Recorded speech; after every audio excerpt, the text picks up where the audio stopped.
After knowing the first reason called angle sum of triangle, today in this video part 2, we are going to explore 3 more reasons or references about geometry.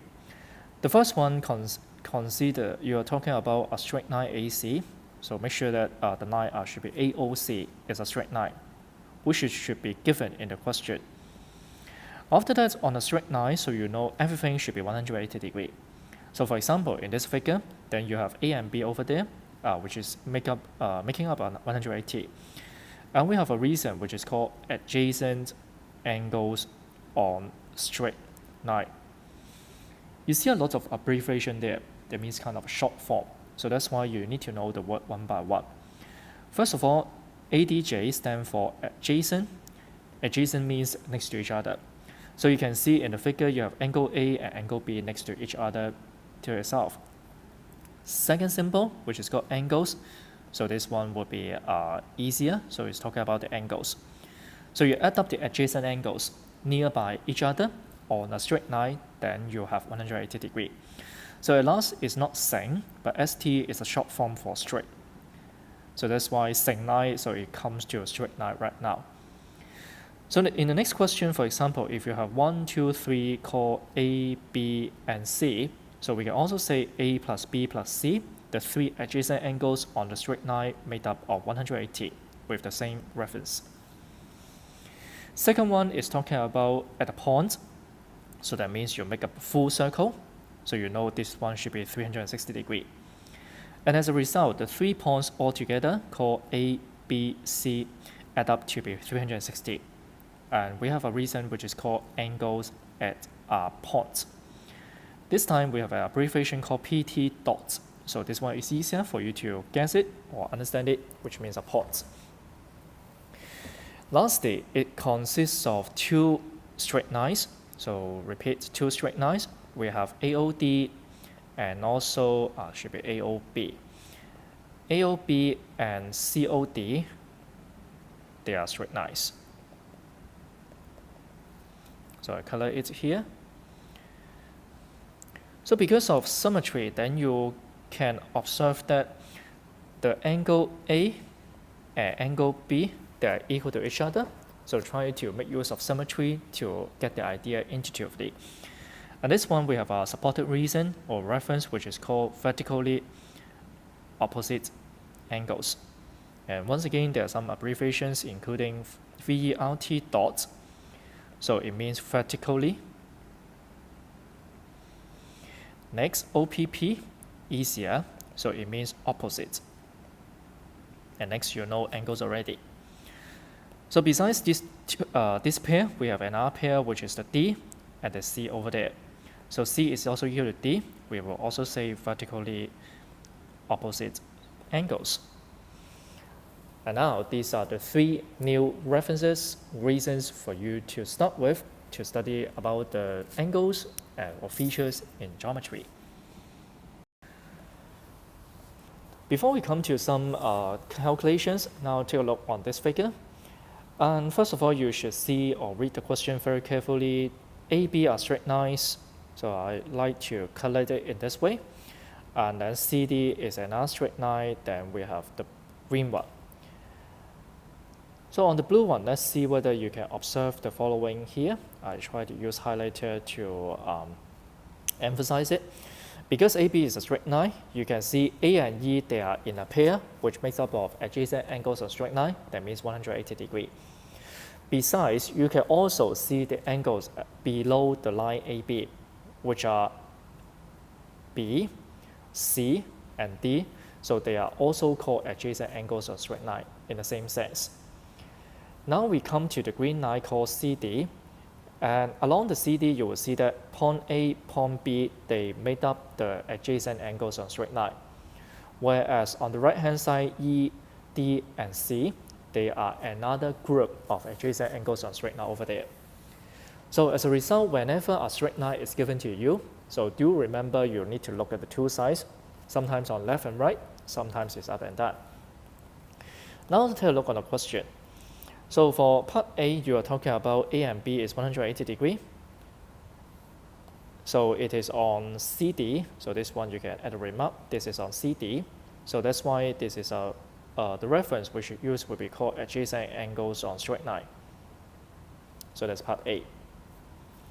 Part B, you have 1, 2, 3, 4, 5 angles in the figure, 1, 2, 3, 4, 5. So altogether they make a full circle, 360. So this is the reason called angles at points. B and E, they are vertically opposite to each other along the two straight lines. So the reason for part C will be called vertically opposite angles.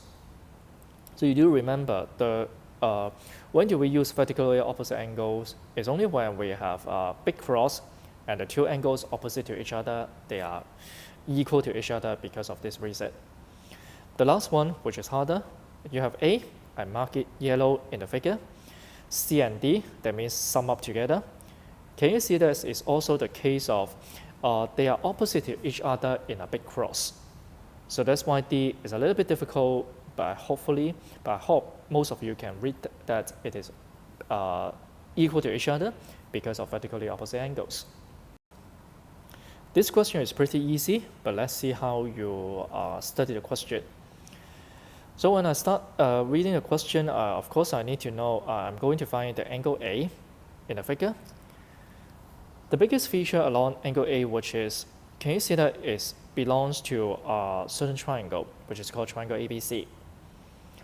But I cannot use angle sum of triangle at this stage because the angle at C is not given. So that's why it shifts my focus to see whether I can find this red angle. Because of ACD and BCE are straight line, so that's why you can see there is a big cross in the figure. And now you can clearly see that the red angle is actually equal to 50. So now it comes up to my plan to solve the problem. For my convenience, I will add a letter B over there, and then you will see that B will be equal to 50 degrees because of, yes, that's good, vertically opposite angles. They are opposite to each other in the big cross. Afterward, we can read the triangle ABC on the left-hand side, because now A and B, which is a 50, together with the 70, makes up 180 degrees because of not adjacent angles or straight line. You read it carefully, it is about triangle. So it should be the reason called angle sum of triangle. So as a result, you get A is 60 degrees very easily and quickly. But the point to note is, you can go back to the beginning of this video and see how I studied the picture to see I should find angle B first by vertically opposite angles. Next, look at the triangle ABC to use angle sum of triangle. This is a very important step and thinking skills on how you can do well in geometry. In this question, you're going to find the angle Y. And you will see that this angle is outside the triangle. So that's why the focus of finding the angle will be how we can move it into the triangle. So let's look at the triangle called BEC in the figure. So at first, you can find the angle EBC, at which you can make use of adjacent angles on straight line. So let's call it angle A. While at the same time, because 72 is given, so the next job will be we want to find the angle E, in which I will call it B over there. So in order to find the angle Y, so our first step will be, first, we want to find the angle B. Next, we want to find the angle A. At last, we can find the target, that is the angle Y. So let's write down the answer as follows. First of all, B and 280 degrees, so altogether, which makes 360 because of the reason, yes, that's good, angles at the point. As a result, you've got B to be 80. After that, you have B 72 degrees as well as A, but we need not to write down the angle B because we can write down 80 directly. The sum of them will be 180 because of the reason, angle sum of triangle. As a result, you've got the answer A to be 28 degrees. Finally, you can get Y very quickly. Y will be 180 degrees minus A, that is 28 degrees because of the reason. Can you recall it? That's very nice. Its adjacent angles on straight line. At last, you've got the answer very quickly by calculator, which is 152 degrees. At last, in this video, let's pose a challenging question as follows. So the question itself is hard because you can see it's not in a shape of triangle, but it is like an arrow. So as a result, we need some trick or technique to solve the problem. The question is very straightforward, and that you are going to find the angle x. And now we are going to see how we can add a line to solve the problem. So there are several ways to do it, but we have to study them one by one. For example, you may think of adding the line BD, which makes a very big triangle. But it seems like not a very suitable one because now can you see that both angles are unknown and seems like we can't have a way to solve it. The other way to solve the problem may be we try to extend the line BC to meet the line AD. For example, this is a point E. And afterward, you will see that, well, we can find that this is 50 degrees by adjacent angles on straight line, and so that we can find the angle at point E, which is called angle DEC. These two angles will be helping us to find the other yellow angle at point E, which is called angle AEB. And finally, don't forget our target. Our target is to find x. So now we figure out the plan to solve the problem. Do you remember that sometimes we need a try and error and find that, for example, now BD is not a suitable choice, so that's why we will rub away here. And now because we add several points in the figure, so that's why we need some more names to help us. So first of all, we have point angle A, which is next to 130. Next, we have angle B, which is in a triangle CDE. Afterward, we have angle C, which is called angle AEB, and finally we will find x. So the strategy or the plan to do it would be we want to find the angle A, B, then C, and finally we can find the x. So you may now pause for a few minutes to try to work out the answer. Alright, so now here is the answer. So briefly to say, you will see that at first we will make use of adjacent angles on straight line to find the value of A, followed by angle sum of triangle to find the value of B. Next, adjacent angle on straight line again to find the value of C. And finally, we want to find x by angle sum of triangle again. So the key to solve the problem is to add a line in order to make some triangles, which helps you to solve the problem. So this is the outline of the answer. If you want to make your solution shorter and to fastly solve the problem, there is a reason called exterior angle of triangle, which helps you to solve problems on triangle.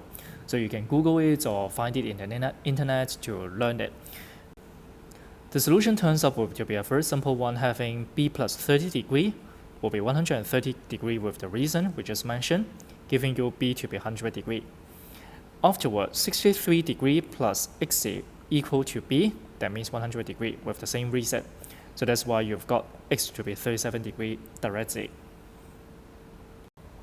If you want to learn this very short method, don't hesitate, do it, find it in the internet and learn it by yourselves.